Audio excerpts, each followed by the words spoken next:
जो आज का टॉपिक रहेगा वो रहेगा पंचायती राज व्यवस्था राजस्थान। तो इसका जो पहला क्वेश्चन है वो आपकी स्क्रीन पे ये रहा। तो चलिए, पहला प्रश्न है हमारा, पंचायती राज संस्थाओं के निम्न स्तर पर कौन है। देखिए, पंचायती राज जो है वो इसके जो निम्न स्तर है उस पर कौन होता है। तो निम्न स्तर जैसे तीन प्रकार की पंचायती राज व्यवस्था है हमारे राजस्थान में। तो देखिए, पहला तो है जिला परिषद, दूसरा है पंचायत समिति और तीसरा है ग्राम सभा और पंचायत। तो इसका जो मुखिया होता है वो सरपंच होता है, ग्राम पंचायत का सरपंच होता है। और पंचायत समिति की बात करें तो इसमें प्रधान होता है, प्रधान जो मुखिया होता है। और वहीं जिला परिषद की हम बात करें तो इसके अंतर्गत जो है जिला प्रमुख यहाँ पे मुखिया होता है। जिला प्रमुख प्रमुख जो है मैन होता है। तो इस प्रकार जो है राजस्थान में हमारे पंचायत राज व्यवस्थाओं की जो है व्यवस्था की गई है। तो देखिए, इसमें इसमें पूछा है संस्थाओं में निम्न स्तर पर। तो निम्न स्तर पर जो होता है वो होती है ग्राम सभा व पंचायत। इसमें जो राइट आंसर होगा वो एक नंबर हो जाएगा, ग्राम सभा व पंचायत। उससे हम आगे बात करें तो पंचायत समिति तहसील स्तर पर होती है। और उससे हम आगे बात करें जिला स्तर पर जो है जिला परिषद जो होती है। तो आपका जो एक नंबर का क्वेश्चन है निम्न स्तर पर कौन है, तो इसमें राइट आंसर जो एक नंबर यहाँ पे हो जाएगा, ग्राम सभा व पंचायत। चलिए अगले प्रश्न की ओर हम बढ़ते हैं। अगला प्रश्न ये रहा हमारा, पंचायत राज संस्थाओं में उच्चतम स्तर पर कौन है। अब देखिए, वही बात है, मैंने आपको बताया था कि ग्राम पंचायत स्तर पर तो सरपंच होता है और फिर पंचायत समिति होती है और बाद में जो होता है जिला परिषद होता है। तो देखिए, सबसे उच्चतम स्तर पर यहाँ बूझा है। तो उच्चतम स्तर की हम बात करें तो जिला परिषद जो है होता है और इसका जो मुखिया होता है वो जिला प्रमुख होता है। तो इसमें जो राइट आंसर है, उच्चतम स्तर की बात करें तो उच्चतम स्तर पर जिला परिषद होता है और जिला प्रमुख इसका जो प्रमुख होता है। इसमें राइट आंसर जो है सी हो जाएगा 2 नंबर में। चलिए आगे हम बात करते हैं। प्रश्न संख्या 3। देखिए, पंचायत राज की आधारशिला है। पंचायत राज की आधारशिला है। तो देखिए, पंचायत राज की जो आधारशिला है इसका जो राइट आंसर यहाँ पे हो जाएगा ग्राम सभा। तो देखिए, पंचायत जो है ग्राम के सदस्यों से बनती है और ग्राम सदस्य ही सरपंच को चुनते हैं, यानी पंचायती राज के जो सदस्य थे उनको चुनते हैं ग्राम सभा। तो ग्राम सभा से ही इसकी आधारशिला होगी। इसमें राइट आंसर जो एक नंबर हो जाएगा, ग्राम सभा पंचायत राज की आधारशिला है। चलिए नेक्स्ट प्रश्न की ओर हम बढ़ते हैं। यहाँ पे देखिए, प्रश्न संख्या 4, पंचायत समिति का मुख्य निष्पादक होता है। पंचायती समिति का जो है मुख्य निष्पादक होता है, मुख्य अध्यक्ष होता है। मैंने आपको बताया था कि भाई मुख्य अध्यक्ष कौन होता है। तो आप सभी को पता है पंचायत समितियों पे प्रधान बनाए जाते हैं। तो प्रधान इसमें राइट आंसर हो जाएगा। सरपंच की हम बात करें तो सरपंच जो है ग्राम सभा का मुखिया होता है। अब वहीं जिला प्रमुख की हम बात करें तो जिला प्रमुख जो है जिले का मेन प्रमुख होता है। खंड विकास पदाधिकारी बात करें तो ये जो है सरपंच के अधीन यानी जो विकास अधिकारी होता है ये होता है सरपंच के अधीन और सरपंच इसके अधीन होता है। और इसको जो अपना त्याग पत्र जो वगैरह सौंपते हैं ग्राम पंचायत सदस्य, ग्राम पंचायत के वार्ड मेंबर और सरपंच जो है अपना त्याग पत्र की हम बात करें सरपंच की तो ग्राम खंड विकास अधिकारी को सौंपते हैं। इसमें राइट आंसर होगा पंचायत समिति का मुख्य निष्पादन होता है वो होता है प्रधान। यहाँ पे ए राइट आंसर हो जाएगा। चलिए अगले प्रश्न की ओर हम बढ़ते हैं। प्रश्न संख्या है हमारी 5। तो देखिए, जिला परिषद का मुख्य कार्य है। जिला परिषद का मुख्य कार्य है।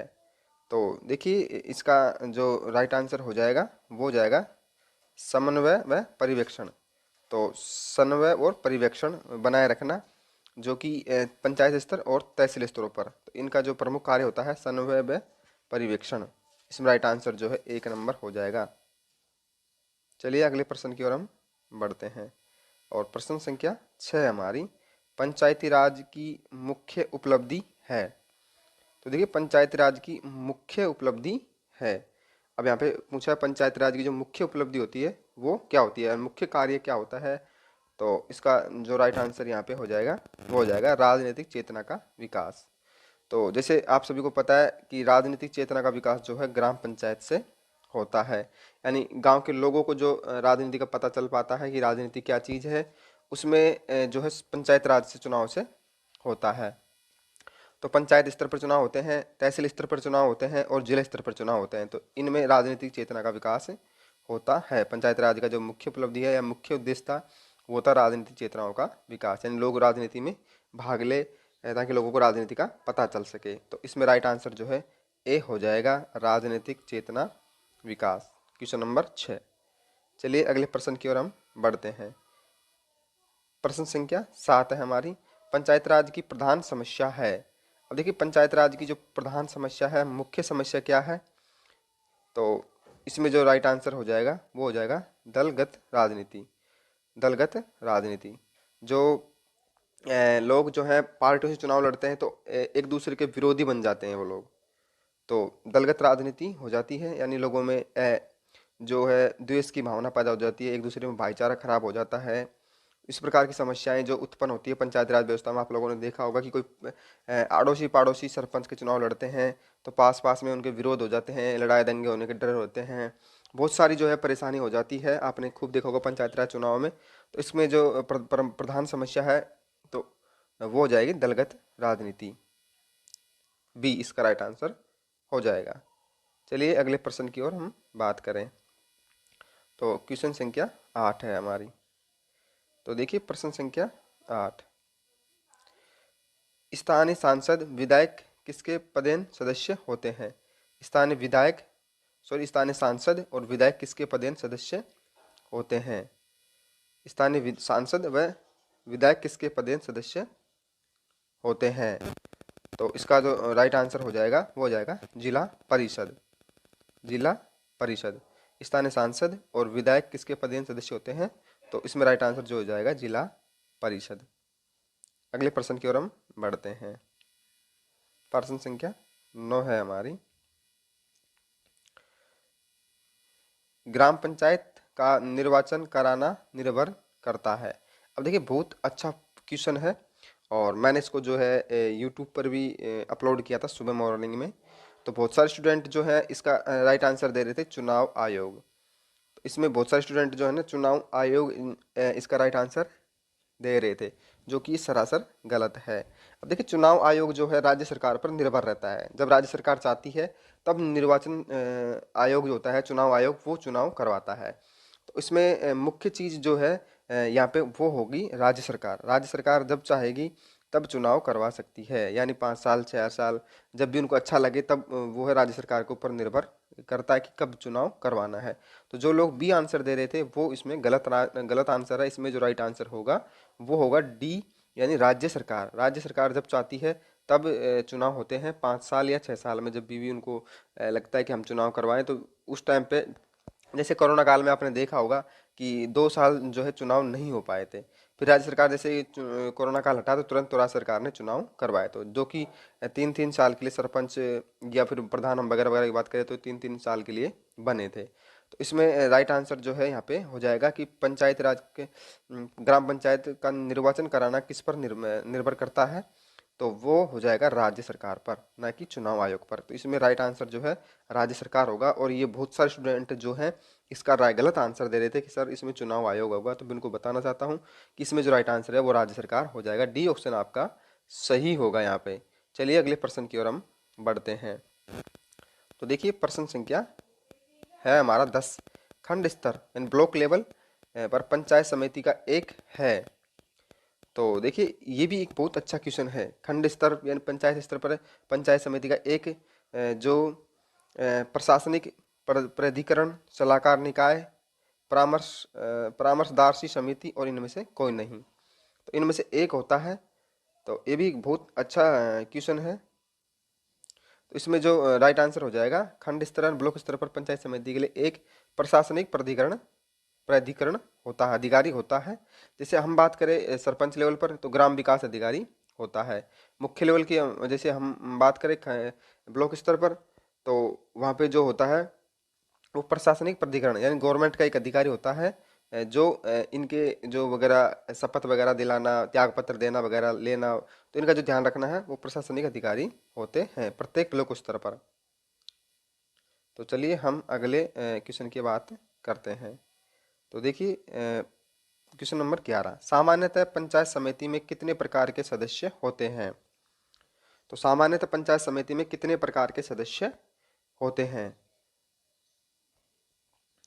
तो देखिए इसमें राइट आंसर जो होगा यहाँ पे वो हो जाएगा सामान्यतः पंचायत समिति में कितने प्रकार के सदस्य होते हैं? तो पदेन सदस्य भी होते हैं, सहयोगी सदस्य भी होते हैं और संयोजित सदस्य भी होते हैं, उपयुक्त सभी, इसमें डी आंसर यहाँ पे हो जाएगा। उपयुक्त सभी, सभी प्रकार के सदस्य जो होते हैं। सामान्यतः पंचायत में कितने बार सदस्य होते हैं? तो पदेन सदस्य, सहयोगी सदस्य, संयोजित सदस्य और उपयुक्त सभी। तो इसमें राइट आंसर डी यहाँ पे हो जाएगा, डी राइट आंसर हो जाएगा, यानी पूरे सदस्य होते हैं। चलिए अगले प्रश्न की ओर हम बढ़ते हैं। प्रश्न संख्या 12 हमारी। तो प्रश्न संख्या 12 है, निम्नलिखित में से सही वरीयता क्रम क्या है? ग्राम सभा, पंचायत समिति, पंचायत समिति और जिला परिषद। उत्तर निम्न में से कोडों को चुनिए। तो देखिए इसमें राइट आंसर जो आपको साफ दिख रहा होगा आराम से, क्योंकि इसमें क्रम यही लिखा हुआ है, क्योंकि ग्राम सभा पहले ग्राम सभा होती है, बाद में पंचायत समिति होती है, फिर बाद में जिला परिषद होते हैं। तो 1 2 3 1 2 3 डी में है। तो इसमें क्लियर आंसर दे रखा है आपको, विषय कोई ज़्यादा वो नहीं है। ग्राम सभा पहले होती है, 1 नंबर पर ग्राम सभा, फिर 2 नंबर पर पंचायत समिति और 3 नंबर पर जो जिला परिषद होता है। तो 1 2 3 इसमें राइट आंसर हो जाएगा। चलिए अगले प्रश्न की ओर हम बढ़ते हैं। तो प्रश्न संख्या है हमारा 13। देखिए प्रश्न संख्या 13 क्या कह रहा है? पंचायती राज विषय है। ये थोड़ा अच्छा क्वेश्चन है। तो पंचायती राज जो विषय है वो यहाँ पे समवर्ती सूची या केंद्र सूची, राज्य सूची या विशेष अधिकार सूची। तो पंचायती राज विषय जो है वो राज्य सूची में है, राज्य सूची में है। सी इसका राइट आंसर हो जाएगा। पंचायती राज जो विषय है वो राज्य सूची में है। चलिए अगले प्रश्न की ओर हम बढ़ते हैं। क्वेश्चन नंबर हमारा 14, पंचायतों के द्वारा कौन सा कर वसूला जाता है? तो देखिए पंचायतों के द्वारा कौन सा कर वसूला जाता है? स्थानीय मेला कर, बिक्री कर, भू राजस्व और सीमा कर। तो इन चारों में से एक आंसर होगा। पंचायतों में कौन सा कर वसूला जाता है? तो इसमें राइट आंसर जो हो जाएगा स्थानीय मेला कर। स्थानीय मेला कर, जो कि स्थानीय कहीं मेला लगता है ग्राम पंचायत में, तो उसका जो कर है वसूला जाता है स्थानीय मेला कर। इसमें राइट आंसर ए हो जाएगा, ए राइट आंसर इसमें हो जाएगा। चलिए अगले प्रश्न की ओर हम बढ़ते हैं। प्रश्न संख्या है हमारी 15, निम्नलिखित में से कौन सा संविधान संशोधन यह कहता है कि ग्राम पंचायत में 1/3 सीटें महिलाओं के लिए आरक्षित होनी चाहिए? ये बहुत अच्छा क्वेश्चन है और बहुत ही इम्पोर्टेंट क्वेश्चन है। देखिए संविधान का कौन सा संशोधन ये कहता है कि ग्राम पंचायत में 1/3 महिलाओं के लिए आरक्षित सीट होनी चाहिए, महिलाओं के लिए आरक्षित सीट होनी चाहिए। तो ये बहुत अच्छा प्रश्न है। और देखिए जो है पंचायत, आपने देखा होगा पंचायत राज चुनाव में महिलाओं की सीट जो है 1/3 सीट आती है, और कहीं बहुत सी जगह जो महिलाएं चुनाव जीतती भी है और केवल महिलाओं की सीट आती है। ग्राम पंचायत स्तर पर भी महिलाओं की आरक्षण सीट आती है, जैसे ST OBC और SC ST OBC जनरल वगैरह। तो ये जो है इस प्रकार की व्यवस्था राजस्थान में की गई है। तो महिलाओं की सीट होनी चाहिए, और वो कौन सा संविधान संशोधन है? चलिए इसका जो राइट आंसर यहाँ पे होगा वो 73वां संविधान संशोधन हो जाएगा। 73वां संविधान संशोधन कहता है कि महिलाओं के लिए ग्राम पंचायत स्तर पर 1/3 जो है आरक्षण सीट होनी चाहिए। इसमें राइट आंसर जो है 73वां संविधान संशोधन, डी राइट आंसर इसमें हो जाएगा, 73वां संविधान संशोधन। चलिए अगले प्रश्न की ओर हम बढ़ते हैं। प्रश्न संख्या है हमारी 16, पंचायत स्तर पर राज्य सरकार का प्रतिनिधित्व कौन करता है? प्रतिनिधित्व कौन करता है? पंचायत स्तर पर राज्य सरकार का प्रतिनिधित्व कौन करता है? तो क्वेश्चन संख्या 16 हमारी। तो पंचायत स्तर पर राज्य सरकार का प्रतिनिधित्व कौन करता है? पंचायत सेवक यानी ग्राम विकास अधिकारी। ये मैंने आपको बताया था कि प्रत्येक स्तर पर जो है एक गवर्नमेंट अधिकारी होता है। तो ग्राम सेवक उसे हम ग्राम विकास अधिकारी भी कहते हैं। जैसे ग्राम विकास अधिकारी जैसे वीडियो की अभी जो है भर्ती हुई थी वो ग्राम विकास अधिकारी के रूप में होता है। तो ग्राम पंचायत सेवक, सरकार का प्रतिनिधि कौन करता है? पंचायत सेवक। चलिए नेक्स्ट प्रश्न यहाँ पे हम देखते हैं। निम्नलिखित में से कौन सी पंचायत राज की 3 स्तरीय व्यवस्था के अंतर्गत नहीं आए? तो देखिए यहाँ पे देखा पंचायत राज जो 3 प्रकार की व्यवस्था है उसके अंतर्गत नहीं है।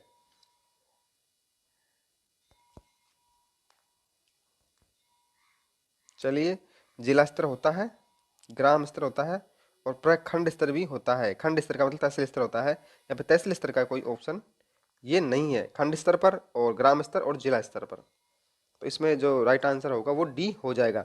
यानी 3 प्रकार की व्यवस्थाएं हैं, ग्राम स्तर, खंड स्तर और जिला स्तर। तहसील स्तर की कोई भी यहाँ पे व्यवस्था नहीं है। इसमें नहीं पूछा था, अंतर्गत नहीं है, तो वो तहसील स्तर यहाँ पे हो जाएगा, खंड तहसील स्तर तक। इसमें राइट आंसर जो है डी यहाँ पे हो जाएगा। चलिए अगले प्रश्न की ओर हम बढ़ते हैं। तो देखिए क्वेश्चन संख्या 18, पंचायती राज व्यवस्था अपनाई गई। पंचायती राज व्यवस्था अपनाई गई। तो इसमें देखिए राइट आंसर जो है 2 नंबर होगा, लोकतांत्रिक शक्तियों विविधीकरण के लिए। तो लोकतंत्र की शक्तियां विविधीकरण के लिए, यानी लोकतंत्र में मजबूती प्राप्त हो सके, लोग राजनीति को जान सके। मैंने आपको बताया था कि लोगों में राजनीति की जो है उत्पन्न हो सके, तो लोकतंत्र की शक्तियों के विविधीकरण, जो लोकतंत्र शक्तियां हैं उनको लोग जान सके। तो इसमें राइट आंसर जो है बी यहाँ पे हो जाएगा, लोकतंत्र शक्तियों की विविधीकरण। राइट आंसर जो है इसमें बी यहाँ पे हो जाएगा। चलिए अगले प्रश्न की ओर हम बढ़ते हैं। तो प्रश्न संख्या 19, पंचायत चुनाव के लिए उम्मीदवारों की न्यूनतम आयु होनी चाहिए। ये देखिए बहुत अच्छा प्रश्न है और आप सभी को खूब पता है कि पंचायत राज चुनाव में आपने खूब इंटरेस्ट लिया होगा और आप सभी को पता है कितनी आयु जो होती है। न्यूनतम आयु जो सीमा रखी गई है वो है 21 वर्ष। महिला हो चाहे पुरुष हो, उनके लिए जो न्यूनतम आयु रखी गई है वो होती है 21 वर्ष की आयु के चुनाव लड़ने के लिए। सरपंच वगैरह के अगर आप पद की चुनाव लड़ोगे तो आपको पता होना चाहिए कि 21 वर्ष की आयु में आप सरपंच का चुनाव लड़ सकते हो। और बहुत सारे जो है 21 वर्ष की आयु में लड़के भी जीत जाते हैं। तो ऐसी कोई बात नहीं है, ये लोकतंत्र है। और आपको जो है बहुत सारे पंचायतों में देखा होगा तो न्यूनतम आयु की जो सीमा फिक्स की गई है वो है 21 वर्ष। अगर वहीं हम बात करें तो मतदाताओं की उम्र जो है तो वो है 18 वर्ष। मतदाताओं की उम्र है, मतदान करने वालों की उम्र अगर की हम बात करें तो वो है 18 वर्ष। और वहीं हम बात करें तो उम्मीदवारों की जो है उम्मीदवारों की न्यूनतम आयु तो वो है 21 वर्ष। 21 वर्ष का जो होना चाहिए तब जाके वो चुनाव के लिए होता है। अगर मतदान की हम बात करें तो 18 वर्ष हो जाती है, लेकिन उम्मीदवारों की न्यूनतम आयु सीमा होनी चाहिए तो वो होनी चाहिए 21 वर्ष। इसमें राइट आंसर जो है सी यहाँ पे हो जाएगा। चलिए अगला प्रश्न देखते हैं हम। पंचायत राज कार्य क्षेत्र में नहीं आता ग्रामीण सड़कें, ग्राम उद्योग, कृषि उत्पादन, ये तीनों आते हैं, लेकिन माध्यमिक शिक्षा जो है इसके अंतर्गत नहीं आती है। तो ग्राम पंचायत क्षेत्र कार्य में नहीं आता है ग्रामीण सड़कें, ग्राम उद्योग, ग्राम कृषि उत्पादन, लेकिन माध्यमिक शिक्षा जो है इसके अंतर्गत नहीं आता है। तो इसमें ऑप्शन डी गलत है, इसका राइट आंसर भी डी होगा। इसमें नहीं पूछा है तो नहीं है माध्यमिक शिक्षा ये वाला, बाकी तीनों फैक्ट सही है। तो ये थे आज के हमारे पंचायत राज के प्रमुख 20 क्वेश्चन जो आपको मैंने बताए। और कल अगला टॉपिक हम पढ़ेंगे। हमारा जो आज का टॉपिक रहेगा वो रहेगा पंचायती राज व्यवस्था राजस्थान। तो इसका जो पहला क्वेश्चन है वो आपकी स्क्रीन पे ये रहा। तो चलिए पहला प्रश्न है हमारा, पंचायती राज संस्थाओं के निम्न स्तर पर कौन है? देखिए पंचायती राज जो है वो इसके जो निम्न स्तर है उस पर कौन होता है? तो निम्न स्तर जैसे 3 प्रकार की पंचायत राज व्यवस्था है हमारे राजस्थान में। तो देखिए पहला तो है जिला परिषद, दूसरा है पंचायत समिति और तीसरा है ग्राम सभा और पंचायत। तो इसका जो मुखिया होता है वो सरपंच होता है, ग्राम पंचायत का सरपंच होता है। और पंचायत समिति की बात करें तो इसमें प्रधान होता है, प्रधान जो मुखिया होता है। और वहीं जिला परिषद की हम बात करें तो इसके अंतर्गत जो है जिला प्रमुख यहाँ पे मुखिया होता है। जिला प्रमुख जो है मैन होता है। तो इस प्रकार जो है राजस्थान में हमारे पंचायत राज व्यवस्थाओं की जो है व्यवस्था की गई है। तो देखिए इसमें इसमें पूछा है संस्थाओं में निम्न स्तर पर, तो निम्न स्तर पर जो होता है वो होती है ग्राम सभा व पंचायत। इसमें जो राइट आंसर होगा वो एक नंबर हो जाएगा, ग्राम सभा व पंचायत। उससे हम आगे बात करें तो पंचायत समिति तहसील स्तर पर होती है, और उससे हम आगे बात करें जिला स्तर पर जो है जिला परिषद जो होती है। तो आपका जो एक नंबर का क्वेश्चन है निम्न स्तर पर कौन है, तो इसमें राइट आंसर जो एक नंबर यहाँ पे हो जाएगा, ग्राम सभा व पंचायत। चलिए अगले प्रश्न की ओर हम बढ़ते हैं। अगला प्रश्न ये रहा हमारा, पंचायत राज संस्थाओं में उच्चतम स्तर पर कौन है। अब देखिए वही बात है, मैंने आपको बताया था कि ग्राम पंचायत स्तर पर तो सरपंच होता है, और फिर पंचायत समिति होती है, और बाद में जो होता है जिला परिषद होता है। तो देखिए सबसे उच्चतम स्तर पर यहाँ बूझा है, तो उच्चतम स्तर की हम बात करें तो जिला परिषद जो है ये होता है, और इसका जो मुखिया होता है वो जिला प्रमुख होता है। तो इसमें जो राइट आंसर है उच्चतम स्तर की बात करें तो उच्चतम स्तर पर जिला परिषद होता है, और जिला प्रमुख इसका जो प्रमुख होता है। इसमें राइट आंसर जो है सी हो जाएगा 2 नंबर में। चलिए आगे हम बात करते हैं। प्रश्न संख्या 3, देखिए पंचायत राज की आधारशिला है।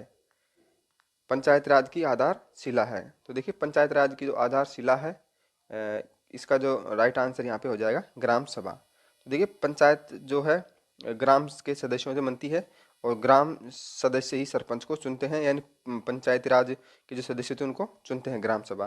तो ग्राम सभा से ही इसकी आधारशिला होगी। इसमें राइट आंसर जो एक नंबर हो जाएगा, ग्राम सभा पंचायत राज की आधारशिला है। चलिए नेक्स्ट प्रश्न की ओर हम बढ़ते हैं। यहाँ पे देखिए प्रश्न संख्या 4, पंचायत समिति का मुख्य निष्पादक होता है। पंचायती समिति का जो है मुख्य निष्पादक होता है, मुख्य अध्यक्ष होता है। मैंने आपको बताया था कि भाई मुख्य अध्यक्ष कौन होता है, तो आप सभी को पता है पंचायत समितियों पे प्रधान बनाए जाते हैं, तो प्रधान इसमें राइट आंसर हो जाएगा। सरपंच की हम बात करें तो सरपंच जो है ग्राम सभा का मुखिया होता है। अब वहीं जिला प्रमुख की हम बात करें तो जिला प्रमुख जो है जिले का मेन प्रमुख होता है। खंड विकास पदाधिकारी बात करें तो ये जो है सरपंच के अधीन अधीन यानी जो विकास अधिकारी होता है ये होता है सरपंच के अधीन, और सरपंच इसके अधीन होता है, और इसको जो अपना त्याग पत्र जो वगैरह सौंपते हैं ग्राम पंचायत सदस्य, ग्राम पंचायत के वार्ड मेंबर और सरपंच जो है अपना त्याग पत्र की हम बात करें सरपंच की तो ग्राम खंड विकास अधिकारी को सौंपते हैं। इसमें राइट आंसर होगा पंचायत समिति का मुख्य निष्पादन होता है वो होता है प्रधान। यहाँ पे ए राइट आंसर हो जाएगा। चलिए अगले प्रश्न की ओर हम बढ़ते हैं। प्रश्न संख्या है हमारी 5। तो देखिए जिला परिषद का मुख्य कार्य है, जिला परिषद का मुख्य कार्य है। तो देखिए इसका जो राइट आंसर हो जाएगा वो हो जाएगा समन्वय व पर्यवेक्षण। तो समन्वय और पर्यवेक्षण बनाए रखना जो कि पंचायत स्तर और तहसील स्तरों पर, तो इनका जो प्रमुख कार्य होता है समन्वय व पर्यवेक्षण। इसमें राइट आंसर जो है एक नंबर हो जाएगा। चलिए अगले प्रश्न की ओर हम बढ़ते हैं, और प्रश्न संख्या 6 हमारी, पंचायती राज की मुख्य उपलब्धि है। तो देखिए पंचायती राज की मुख्य उपलब्धि है। अब यहाँ पे पूछा है पंचायती राज की जो मुख्य उपलब्धि होती है वो क्या होती है, मुख्य कार्य क्या होता है, तो इसका जो राइट आंसर यहाँ पे हो जाएगा वो हो जाएगा राजनीतिक चेतना का विकास। तो जैसे आप सभी को पता है कि राजनीतिक चेतना का विकास जो है ग्राम पंचायत से होता है, यानी गांव के लोगों को जो राजनीति का पता चल पाता है कि राजनीति क्या चीज़ है, उसमें जो है पंचायत राज से चुनाव से होता है।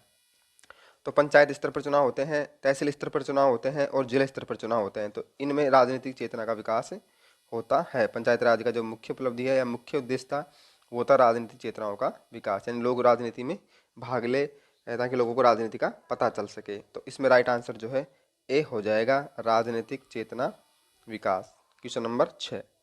चलिए अगले प्रश्न की ओर हम बढ़ते हैं। प्रश्न संख्या 7 है हमारी, पंचायत राज की प्रधान समस्या है। अब देखिए पंचायत राज की जो प्रधान समस्या है, मुख्य समस्या क्या है, तो इसमें जो राइट आंसर हो जाएगा वो हो जाएगा दलगत राजनीति। दलगत राजनीति जो लोग जो हैं पार्टियों से चुनाव लड़ते हैं तो एक दूसरे के विरोधी बन जाते हैं वो लोग, तो दलगत राजनीति हो जाती है, यानी लोगों में जो है द्वेष की भावना पैदा हो जाती है, एक दूसरे में भाईचारा खराब हो जाता है। इस प्रकार की समस्याएं जो उत्पन्न होती है पंचायती राज व्यवस्था में, आप लोगों ने देखा होगा कि कोई आड़ोसी पाड़ोसी सरपंच के चुनाव लड़ते हैं तो पास पास में उनके विरोध हो जाते हैं, लड़ाई दंगे होने के डर होते हैं, बहुत सारी जो है परेशानी हो जाती है। आपने खूब देखा होगा पंचायती राज चुनाव में। तो इसमें जो प्रधान समस्या है तो वो हो जाएगी दलगत राजनीति। बी इसका राइट आंसर हो जाएगा। चलिए अगले प्रश्न की ओर हम बात करें। तो क्वेश्चन संख्या 8 है हमारी। तो देखिए प्रश्न संख्या 8, स्थानीय सांसद विधायक किसके पदेन सदस्य होते हैं? स्थानीय सांसद और विधायक किसके पदेन सदस्य होते हैं? स्थानीय सांसद व विधायक किसके पदेन सदस्य होते हैं? तो इसका जो राइट आंसर हो जाएगा वो हो जाएगा जिला परिषद। जिला परिषद। स्थानीय सांसद और विधायक किसके पदेन सदस्य होते हैं? तो इसमें राइट आंसर जो हो जाएगा जिला परिषद। अगले प्रश्न की ओर हम बढ़ते हैं। प्रश्न संख्या 9 है हमारी। ग्राम पंचायत का निर्वाचन कराना निर्भर करता है।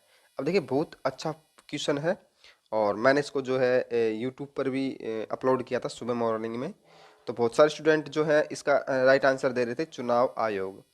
तो इसमें बहुत सारे स्टूडेंट जो है ना चुनाव आयोग इसका राइट आंसर दे रहे थे, जो कि सरासर गलत है। अब देखिए चुनाव आयोग जो है राज्य सरकार पर निर्भर रहता है। जब राज्य सरकार चाहती है तब निर्वाचन आयोग जो होता है चुनाव आयोग वो चुनाव करवाता है। तो इसमें मुख्य चीज़ जो है यहाँ पे वो होगी राज्य सरकार। राज्य सरकार जब चाहेगी तब चुनाव करवा सकती है, यानी 5 साल 6 साल जब भी उनको अच्छा लगे तब वो है राज्य सरकार के ऊपर निर्भर करता है कि कब चुनाव करवाना है। तो जो लोग बी आंसर दे रहे थे वो इसमें गलत आंसर है। इसमें जो राइट आंसर होगा वो होगा डी, यानी राज्य सरकार। राज्य सरकार जब चाहती है तब चुनाव होते हैं 5 साल या 6 साल में, जब भी उनको लगता है कि हम चुनाव करवाएं। तो उस टाइम पे जैसे कोरोना काल में आपने देखा होगा कि 2 साल जो है चुनाव नहीं हो पाए थे।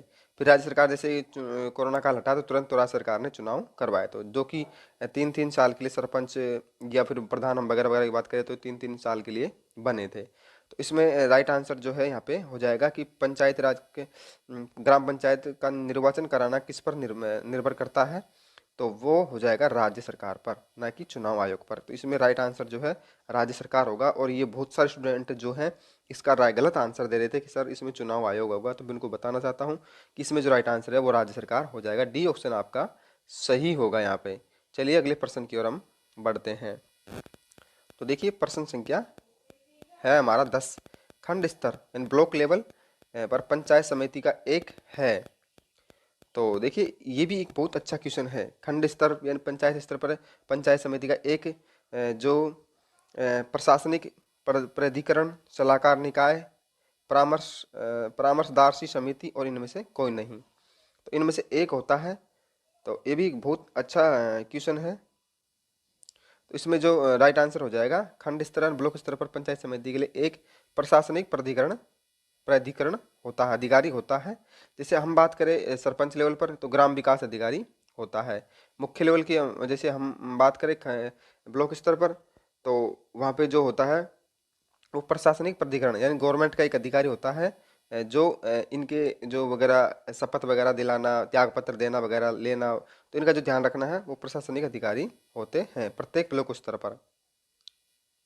तो चलिए हम अगले क्वेश्चन की बात करते हैं। तो देखिए क्वेश्चन नंबर 11, सामान्यतः पंचायत समिति में कितने प्रकार के सदस्य होते हैं? तो सामान्यतः पंचायत समिति में कितने प्रकार के सदस्य होते हैं? तो देखिए इसमें राइट आंसर जो होगा यहाँ पे वो हो जाएगा सामान्यतः पंचायत समिति में कितने प्रकार के सदस्य होते हैं? तो पदेन सदस्य भी होते हैं, सहयोगी सदस्य भी होते हैं और संयोजित सदस्य भी होते हैं, उपयुक्त सभी। इसमें डी आंसर यहाँ पे हो जाएगा। उपयुक्त सभी प्रकार के सदस्य जो होते हैं। सामान्यतः पंचायत में कितने बार सदस्य होते हैं? तो पदेन सदस्य, सहयोगी सदस्य, संयोजित सदस्य और उपयुक्त सभी। तो इसमें राइट आंसर डी यहाँ पे हो जाएगा। डी राइट आंसर हो जाएगा, यानी पूरे सदस्य होते हैं।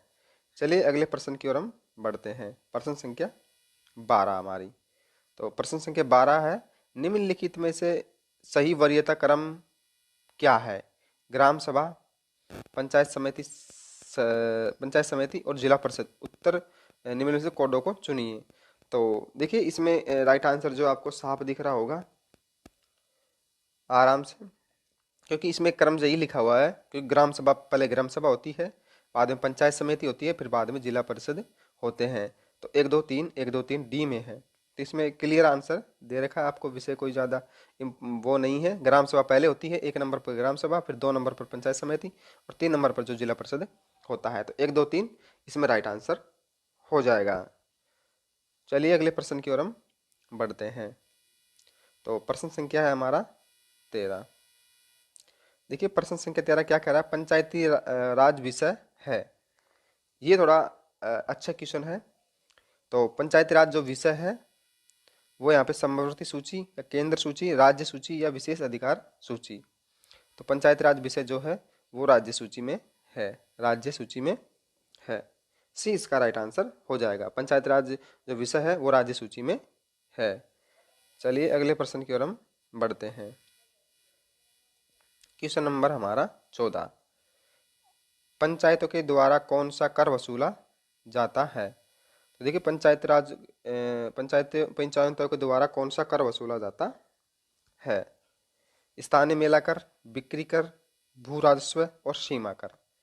तो इन चारों में से एक आंसर होगा। पंचायतों में कौन सा कर वसूला जाता है। तो इसमें राइट आंसर जो हो जाएगा स्थानीय मेला कर।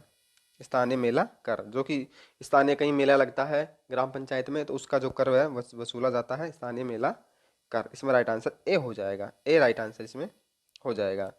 चलिए अगले प्रश्न की ओर हम बढ़ते हैं। प्रश्न संख्या है हमारी 15। निम्नलिखित में से कौन सा संविधान संशोधन यह कहता है कि ग्राम पंचायत में 1/3 सीटें महिलाओं के लिए आरक्षित होनी चाहिए। ये बहुत अच्छा क्वेश्चन है और बहुत ही इम्पोर्टेंट क्वेश्चन है। देखिए संविधान का कौन सा संशोधन ये कहता है कि ग्राम पंचायत में 1/3 महिलाओं के लिए आरक्षित सीट होनी चाहिए, महिलाओं के लिए आरक्षित सीट होनी चाहिए। तो ये बहुत अच्छा प्रश्न है। और देखिए जो है पंचायत, आपने देखा होगा पंचायत राज चुनाव में महिलाओं की सीट जो है 1/3 सीट आती है, और कहीं बहुत सी जगह जो महिलाएं चुनाव जीतती भी है और केवल महिलाओं की सीट आती है। ग्राम पंचायत स्तर पर भी महिलाओं की आरक्षण सीट आती है, जैसे ST OBC और SC ST OBC जनरल वगैरह। तो ये जो है इस प्रकार की व्यवस्था राजस्थान में की गई है। तो महिलाओं की सीट होनी चाहिए, और वो कौन सा संविधान संशोधन है। चलिए इसका जो राइट आंसर यहाँ पे होगा वो 73वां संविधान संशोधन हो जाएगा। 73वां संविधान संशोधन कहता है कि महिलाओं के लिए ग्राम पंचायत स्तर पर 1/3 जो है आरक्षण सीट होनी चाहिए। इसमें राइट आंसर जो है 73वां संविधान संशोधन, डी राइट आंसर इसमें हो जाएगा, 73वां संविधान संशोधन। चलिए अगले प्रश्न की ओर हम बढ़ते हैं। प्रश्न संख्या है हमारी 16। पंचायत स्तर पर राज्य सरकार का प्रतिनिधित्व कौन करता है। प्रतिनिधित्व कौन करता है, पंचायत स्तर पर राज्य सरकार का प्रतिनिधित्व कौन करता है। तो क्वेश्चन संख्या 16 है हमारी। तो पंचायत स्तर पर राज्य सरकार का प्रतिनिधित्व कौन करता है, पंचायत सेवक यानी ग्राम विकास अधिकारी। ये मैंने आपको बताया था कि प्रत्येक स्तर पर जो है एक गवर्नमेंट अधिकारी होता है।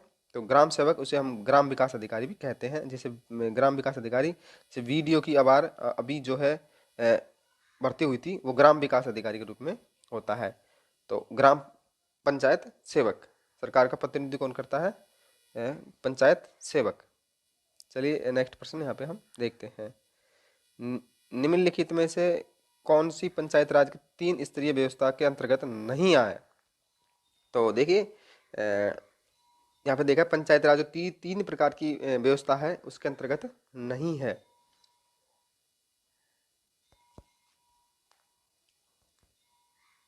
चलिए जिला स्तर होता है, ग्राम स्तर होता है और प्रखंड स्तर भी होता है। खंड स्तर का मतलब तहसील स्तर होता है। यहाँ पे तहसील स्तर का कोई ऑप्शन ये नहीं है, खंड स्तर पर और ग्राम स्तर और जिला स्तर पर। तो इसमें जो राइट आंसर होगा वो डी हो जाएगा। यानी 3 प्रकार की व्यवस्थाएं हैं, ग्राम स्तर, खंड स्तर और जिला स्तर। तहसील स्तर की कोई भी यहाँ पे व्यवस्था नहीं है। इसमें नहीं पूछा था, अंतर्गत नहीं है, तो वो तहसील स्तर यहाँ पे हो जाएगा, खंड तहसील स्तर तक। इसमें राइट आंसर जो है डी यहाँ पे हो जाएगा। चलिए अगले प्रश्न की ओर हम बढ़ते हैं। तो देखिए क्वेश्चन संख्या 18। पंचायती राज व्यवस्था अपनाई गई पंचायती राज व्यवस्था अपनाई गई। तो इसमें देखिए राइट आंसर जो है 2 नंबर होगा, लोकतंत्र की शक्तियों विविधीकरण के लिए। तो लोकतंत्र की शक्तियां विविधीकरण के लिए, यानी लोकतंत्र में मजबूती प्राप्त हो सके, लोग राजनीति को जान सके। मैंने आपको बताया था कि लोगों में राजनीति की जो है उत्पन्न हो सके, तो लोकतंत्र की शक्तियों के विविधीकरण, जो लोकतंत्र की शक्तियां हैं उनको लोग जान सके। तो इसमें राइट आंसर जो है बी यहाँ पे हो जाएगा, लोकतंत्र शक्तियों की विविधीकरण। राइट आंसर जो है इसमें बी यहाँ पे हो जाएगा। चलिए अगले प्रश्न की ओर हम बढ़ते हैं। तो प्रश्न संख्या 19, पंचायत चुनाव के लिए उम्मीदवारों की न्यूनतम आयु होनी चाहिए। ये देखिए बहुत अच्छा प्रश्न है, और आप सभी को खूब पता है कि पंचायत राज चुनाव में आपने खूब इंटरेस्ट लिया होगा, और आप सभी को पता है कितनी आयु जो होती है। न्यूनतम आयु जो सीमा रखी गई है वो है 21 वर्ष। महिला हो चाहे पुरुष हो, उनके लिए जो न्यूनतम आयु रखी गई है वो होती है 21 वर्ष की आयु के चुनाव लड़ने के लिए। सरपंच वगैरह के अगर आप पद की चुनाव लड़ोगे तो आपको पता होना चाहिए कि 21 वर्ष की आयु में आप सरपंच का चुनाव लड़ सकते हो, और बहुत सारे जो है 21 वर्ष की आयु में लड़के भी जीत जाते हैं। तो ऐसी कोई बात नहीं है, ये लोकतंत्र है। और आपको जो है बहुत सारे पंचायतों में देखा होगा, तो न्यूनतम आयु की जो सीमा फिक्स की गई है वो है 21 वर्ष। अगर वही हम बात करें तो मतदाताओं की उम्र जो है तो वो है 18 वर्ष। मतदाताओं की उम्र है, मतदान करने वालों की उम्र जो अगर की हम बात करें तो वो है 18 वर्ष। और वहीं हम बात करें तो उम्मीदवारों की जो है उम्मीदवारों की न्यूनतम आयु तो वो है 21 वर्ष। 21 वर्ष का जो होना चाहिए तब जाके वो चुनाव के लिए होता है। अगर मतदान की हम बात करें तो 18 वर्ष हो जाती है, लेकिन उम्मीदवारों की न्यूनतम आयु सीमा होनी चाहिए तो वो होनी चाहिए 21 वर्ष। इसमें राइट आंसर जो है सी यहाँ पे हो जाएगा। चलिए अगला प्रश्न देखते हैं हम। पंचायत राज कार्य क्षेत्र में नहीं आता ग्रामीण सड़कें, ग्राम उद्योग, कृषि उत्पादन, ये तीनों आते हैं, लेकिन माध्यमिक शिक्षा जो है इसके अंतर्गत नहीं आती है।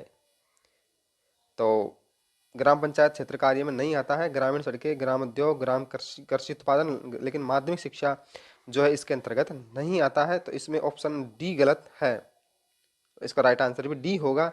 इसमें नहीं पूछा है तो नहीं है माध्यमिक शिक्षा ये वाला, बाकी तीनों फैक्ट सही है। तो ये थे आज के हमारे पंचायत राज के प्रमुख 20 क्वेश्चन जो आपको मैंने